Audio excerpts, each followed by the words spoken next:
महाराष्ट्र की महायुति सरकार के मंत्री जयकुमार गौरे ब्लैकमेलिंग मामले में विपक्ष का दाव उल्टा पड़ गया।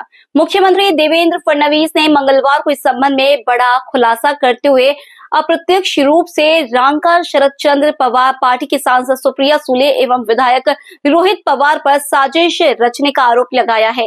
इस मामले में टिप्पणी करते हुए मुख्यमंत्री फडणवीस ने सदन को बताया कि एनसीपी शरद चंद्र पवार की पार्टी के विधायक रोहित पवार और सांसद सुप्रिया सुले इस मामले के आरोपियों के संपर्क में थे।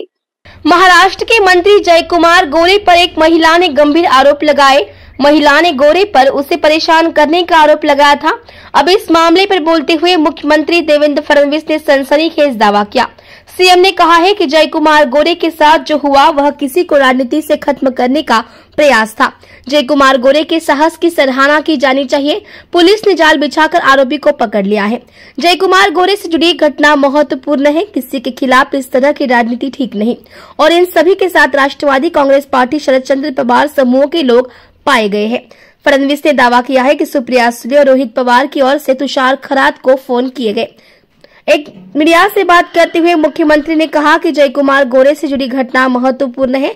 इस तरह की राजनीति ठीक नहीं। ये घटना 2017 में घटी थी। उस समय वह हमारे साथ नहीं थे। वे दोषी है या नहीं इस पर ध्यान दिए बिना समाज में अपमान से बचने के लिए मामले को सुलझाने का प्रयास किया जाता है। अब इस पर सुप्रिया सुले की भी प्रतिक्रिया सामने आई है। राज्याचे मंत्री जयकुमार गोरेजी यांच्या संदर्भात घडलेली जी घटना आहे, आपण राजकारण करतो, पण राजकारण करत असताना कोणाला जीवनातनं उठवायचं अशा प्रकारच्या हेतून जर त्या ठिकाणी राजकारण होत असेल तर ते राजकारण योग्य नाहीये। आपल्याला कल्पना आहे की त्यांच्या संदर्भातली जी केस होती ती केस 16 मध्ये रजिस्टर झाली, 19 मध्ये ती संपली। खरं म्हणजे ते तेव्हा सत्ता पक्षातही नव्हते, ते आमच्या सोबत नव्हते, पण ती हरकत नाहीये कुठेही असलं तरी।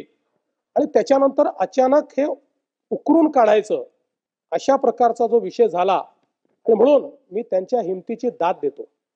एखादा व्यक्ती अशा परिस्थितीमध्ये आपण दोषी आहोत का नाही आहोत, बाबा हे घरच्यांना अपमान नको, समाजात अपमान नको म्हणून अशा गोष्टी मिटवता येतील का प्रयत्न करतो। पण त्यांना लाचेची मागणी झाल्यानंतर की आम्हाला हे प्रकरण मिटवायचं, त्यांनी हा निर्णय घेतला की मी या प्रकरणात दोषी नाही, मला कोर्टाने त्यात सोडलेलं आहे। त्यामुळे त्यांनी पोलीस स्टेशनला जाऊन तक्रार केली। तक्रार केल्यानंतर ट्रॅप लावला।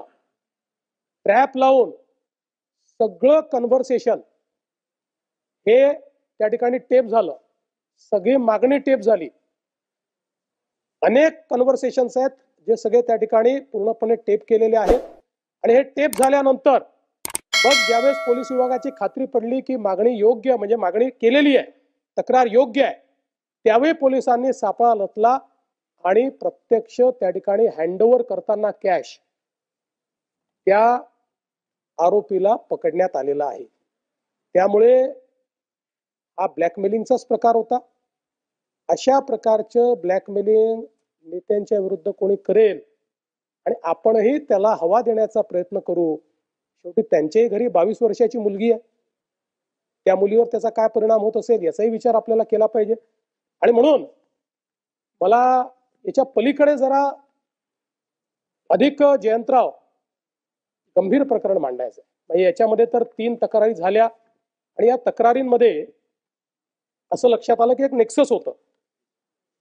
ही जी काही महिला आहे त्यानंतर तुषार खरात नावाचा एक तथाकथित यूट्यूबर आहे तो, आणि असे काही लोकांचे नेक्सस आपल्याला त्या ठिकाणी पाहायला मिळालं।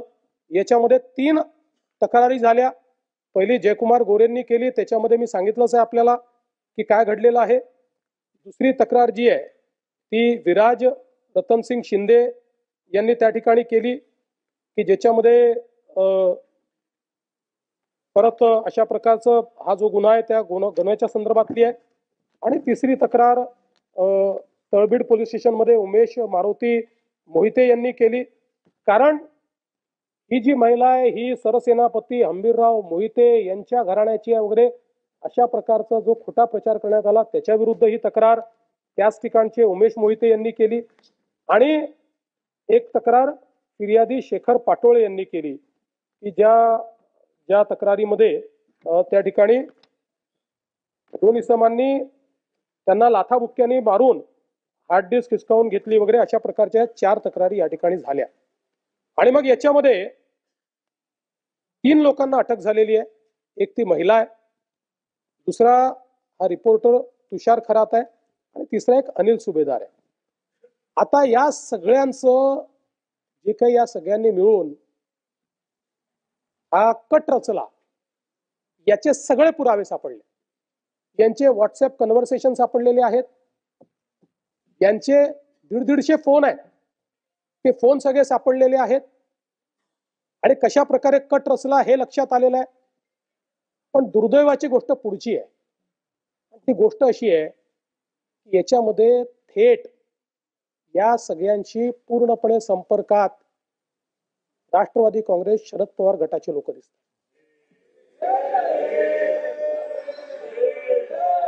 पुराव्यानिशी सांगतो, पुराव्यानिशी या ठिकाणी प्रभाकरराव देशमुख थेट याच्यामध्ये 100 वेळा या तिन्ही आरोपींशी बोललेले आहेत आणि व्हिडिओज त्यांच्याकडे गेले आहेत, त्यांच्याकडनं उत्तर आलेलं आहे. पण त्याहीपेक्षा मला जसं वाईट वाटतं, मी काही त्यांच्यावर आरोप करत नाहीये, पण त्यांनी आत्मचिंतन केलं पाहिजे. ते म्हणजे आदरणीय सुप्रियाताई सुळे आणि या सभागृहाचे सदस्य श्री रोहित पवार.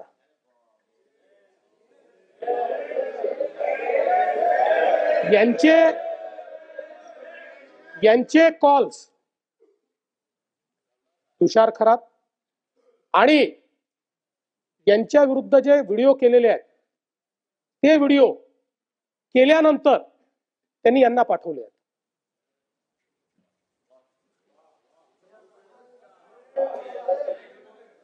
पण उत्तर मी तुमच्यावर आरोपच केलेला नाही. आता याची चौकशी होईल. पण कुठेतरी हे चाललं काय आहे? आम्ही एखाद्याला आपण राजकीय शत्रू नाही आहोत, आपण राजकीय विरोधक आहोत. पण अशा प्रकारे कोणाला जीवनात न उठवून टाकायचं, अशा प्रकारची कॉन्स्पिरसी जर या ठिकाणी होत असेल तर हे चुकीचं आहे. तुमच्या प्रश्नातच माझं उत्तर आहे. आता जर असं असेल तर तुमचा प्रश्नातच माझं उत्तर आहे ना. मला वेगळं काय बोलायची गरजच नाही. आणि लेट्स गो बाय डेटा. माझं काय म्हणणं आहे, let data speaks louder than words. मी तुम्हाला 2-3 छोटे मुद्दे टेक्निकली सांगते आणि ते टेक्निकल माणसांनीच सांगू दे. कॉन्स्पिरसी कौन सा है एग्जैक्टली? अभी वो उनको ही पूछना पडेगा, मुझे क्या पता. ते कॉन्स्पिरसी शब्द जो तुम्ही वापरताय तो काय असू शकतो, म्हणजे मला गंमत वाटते. कारण का देवेंद्रजी हे राज्याचे मुख्यमंत्री आहेत. एका मुख्यमंत्र्यांनी, ते पण असेंब्लीमध्ये फ्लोअर ऑफ द हाऊसवर हे विधान करणं हे मला